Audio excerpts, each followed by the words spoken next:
Jean-Michel Baillet, installé à la présidence du conseil départemental du Tarn-et-Garonne depuis 1985, aborde ces élections avec sérénité. Moi, je vais à cette élection avec un bon bilan, avec des projets qui sont connus, développement numérique et autres, et avec la volonté de rassembler. Pourtant, sur le terrain, le président du parti radical de gauche, dernier allié de François Hollande, est attaqué de toutes parts.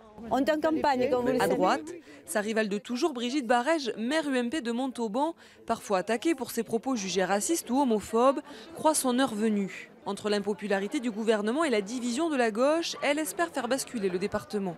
C'est surtout un système qui est à bout de souffle, qui a été beaucoup trop basé sur le clientélisme et sur une vision assez sectaire de la politique, au détriment de l'intérêt général. Si je m'engage, moi, maire de Montauban, dans cette élection, c'est parce que j'en ai assez que Montauban soit aussi maltraité. À sa gauche, Jean-Michel Baillet doit batailler contre son ancien directeur de cabinet. Yvon Collin a ravi son poste de sénateur au patron du PRG et il espère bien réitérer l'exploit.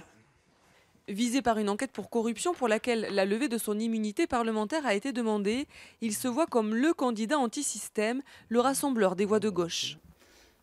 Comme par hasard, cette affaire interfère en pleine campagne électorale. Je me suis présenté pour dire non à un système qui a trop duré et qui perdure et que M. Baillet entend faire perdurer encore.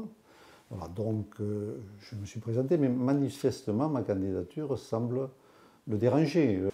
Seule quasi-certitude, Jean-Michel Baillet, par ailleurs président du journal La Dépêche du Midi, devrait être réélu dans son fief à Valence-d'Agen, au nord du département dont la famille Baillet est originaire. Reste une inconnue dans ce département rural, le score du FN qui était arrivé en tête aux européennes.